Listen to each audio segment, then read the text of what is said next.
Good morning, everyone. I thank INPSC and Chairman and Co-Chair for giving me this opportunity to present EL's point of view. Okay. So the topic is life cycle approach to effective risk management. We have a case study also for cross-country pipeline. So I'll just go through. So this is a PSM slide which my co-speaker has just given. He has focused on the MOC point of pillar of this PSM building, where I'm going to focus on the foundation block, that is understanding hazards and risk. This is the cornerstone of a PSM, because what risks you can identify, only then you can manage. Risks which are identified can only be managed. So I'm going to focus on the understanding hazards and risk aspect. So first we need to have an approach to process safety. That is eliminate or minimize hazards rather than control hazards. Don't wait for major accidents to identify the need to improve major hazard management. So we need to learn from lessons, we need to learn from the past accidents, but we should not rely on this approach. So as earlier stated in the morning also, we need to manage risks via foresights rather than hindsight. So we need to be proactive rather than reactive. These are the very important strategies, 4 strategies which we need to adopt. That is inherent. These are 4 strategies we need to put on this hat when we are taking decisions during the initial conceptual phase. That is inherent, passive, active, and procedural. So the inherent, it is very important that inherent approach to the hazard is to control by minimization or to eliminate the hazard. There are 4 sub-strategies in the inherent strategy, which is by substitution, minimization, moderation, and simplification. I'll give an example. In substitution, nowadays what we do is, in case of a refinery, cooling towers, we use chlorine. We used to use chlorine. Now it is substituted with chlorine dioxide, a lesser hazardous substance. In case of minimization, I can remember an example where in one of the polyol projects, client intended to store ethylene oxide, which is highly toxic and flammable. His intention was to store around 900 meter cube of material for several days, as it was an intermediate product. So after doing risk assessment, we convinced client that it is not safe, and we were able to successfully reduce the storage to 50 meter cube, only for safe and effective operations. That much required for safe and effective operations. Whereas moderation is the selection of technologies, where you select a technology which is less hazardous. For example, earlier we had LLDPS with high pressure operating processes. Now LLDPs are operating at lesser pressures. Earlier pressures were around 200 bar, now it is around 25 bar. So this way we need to approach. Whereas passive safeguards are, you design a material, for example, you design a material for the design condition, that is a passive protection. Fireproofing is a passive safeguard. The next is active. Your active safeguard, your interlocks, or your mitigation systems, active mitigation systems, like fire protection systems. Whereas procedural focuses on the standard operating procedures and disaster management plans. So there are process safety strategies at various levels in operational execution and design. In the design, I'll just focus on the design quickly. In the plot plan, what is EL's approach in plot plan is that the most hazardous units are located towards the center, the most hazardous units. After that, the tankages, like Class A tankages, are not located towards the boundary, they are also located somewhere in between. All the storages are located at one area, preferably, that should be the approach. And Class A tanks also are not located close to very hazardous units. So this is a general approach we follow, where we have made significant improvements in overall process safety. So during the design phase, the following studies, hazard, Hazan, what-if analysis, and FEMA analysis, QRS, are carried out. HAZOP, one input in the HAZOP is that if you carry out a basic engineering HAZOP very detailedly, basic engineering HAZOP, this will in the later phase, that is in the DEC phase, you can curtail time by doing HAZOP of only the changes made. So this will considerably improve your, you'll save your cost and also time during the execution phase. Next is the operating manuals and standard operating procedures. So I'll quickly skip this. So the process safety in operational phase, I'll skip it because we have a paucity of time. I'll just discuss one incident. We have selected pipeline case study over other scenarios for like in refineries and all, because pipelines are long linear assets which traverse long distances between dispatch and receipt terminals and have a significant risk potential all along their length. So there can be the presence of significant habitation at certain sections of the pipeline which may be subjected to greater risks. Unlike in refineries where we have space available to manage risk better, here the opportunity is limited. Also, the sphere of influence of a pipeline operator is limited to the ROU. So there is a need for a robust PSM and to identify risk and manage it effectively throughout the life cycle of the project.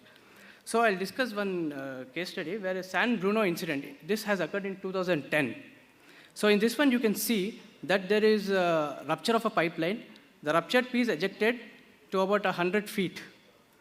The dimensions, as you can see, around 26 feet and 72 feet. So you can just imagine the amount of energy required to dislodge this. This pipeline, to our surprise, is that only operating at 24 bar. So you can imagine the extent of damage a 24 bar operating pipeline can cause.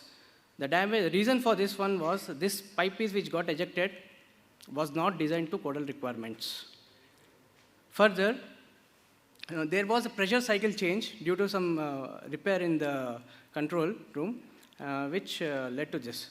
If you see carefully, this pipeline accident has caused a near field explosion damage and a radiation damage and a far field radiation damage. The damage zone extended to about 500 feet, 600 feet in this case.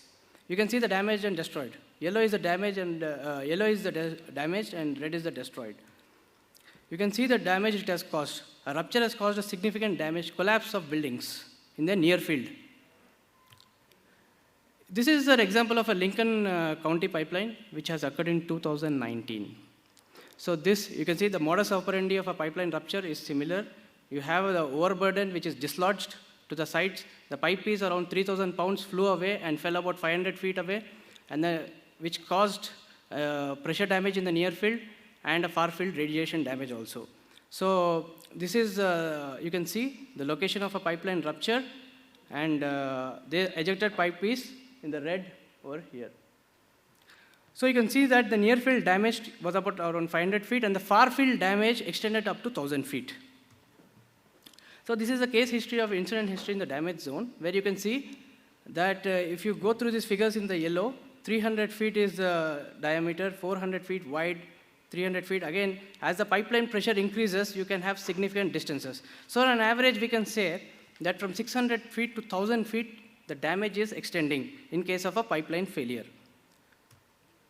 So the QRA aspect comes after the pipeline route survey is done. It comes slightly later. But is there any information in codes which which a designer needs to know prior to planning a route? So ASME has given some direction in this. This is not mandatory. A direction has been proposed given by ASME, which is known as potential impact area.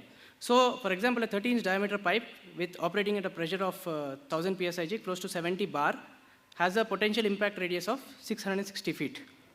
Now, this basis of this potential impact radius is the concept of high consequence area. Now, what is a high consequence area? So, high consequence area can be defined as an area within which both the extent of property damage and chances of serious or fatal injury would be expected to be significant. Now, we know high consequence area, as in the previous slide, 660 feet. What does this correspond to? What is the effect, impact? Is it an LFL? Is it a radiation? Or is it an explosion damage? So based on this, the code has followed a criteria of radiation of 15.8 kilowatt. This is because in abroad, in European countries, American countries, the houses are made of wood, and this radiation, and they can sustain this radiation for a long duration. Now, this is a case study of a 350-kilometer pipeline, which we had undertaken. you can see that pipeline thickness is around 16 mm, varies from 16 mm to 24 mm. It is a API high grade 70 pipeline, which is very robust. And the codes which need to be followed in Indian context are ASME and PNGRB. So the pipeline here is passing through habitations actually. And there is a school which is there, and there are habitations. So the modes of failure of pipeline are these: mechanical corrosion, natural and other, third party and operation. So we have run a case study on a software where, as discussed, there is a crater formation. As you can see, the crater dimension, a 95 kg pipeline has a crater length of 20 meters and crater width of 15 meters. The radiation damage of 15.8 extends up to 300 meters, whereas this is for consequence. Whereas if you consider risk, the 10 kilowatt becomes more important. That is 474 meters. The 1% fatality can be expected. So this is the ERDMP zone which we can say. So the consequence data shows 300, and the risk assessment, the codes say 285. So the consequence and risk assessment by and large the same. The CFD simulations also carried out by IIT shows that the damage extends up to 200 meters for a 2 to 4 bar overpressure. So there are literature, I'll skip this one. This individual transect is there in PNGRB, where this individual risk assessment table is in PNGRB. When we plot a risk transect, which is a risk perpendicular to the pipeline, we get 200 meters of a 200 meters zone along both sides of the pipeline. So this is the individual risk contours which is plotted for a pipeline. You can see there is no 10 power minus 5. If you just go back, there is a, if you can see that the 10 power minus 6 is the safe zone, which we need to follow. We need to ensure that our population is beyond this zone. This is the individual risk counter. How it is generated for a pipeline. Whereas the societal risk, luckily, in our case, the societal risk is also within the limits. So if you go back for sensitivity, the sensitivity analysis, if the risk is exceeding above a certain value, you can perform a sensitivity analysis with literature stating that no, with pipelines with a wall thickness of 12.7 mm, no external interference incident has taken place. Similarly, EGHG also gives us a wall thickness of above 15 mm. So what we suggested as a mitigation measure was 200 meters need to be maintained on the either sides of the pipeline for any habitation to be there. And also sensitive receptors such as schools and hospitals should be beyond 300 meters. Encroachments along the pipeline are to be suitably monitored and taken up with statutory authorities. So one important, just 1 minute, sir. UK HSE has a very good land use planning. It has a pipeline with an inner zone, a middle zone, and outer zone. They have certain frequency values where land use planning can be regulated. So we need to resist the change of land use if we want to make our pipelines much more safer. Because I can make stringent requirements for a pipeline, but still there needs to be a minimum distance which needs to be maintained for ensuring safety. So this is a liquid pipeline which was given to us for QRA, but we could not take up the risk assessment of this pipeline. As you can see, in 2020, the population was like this.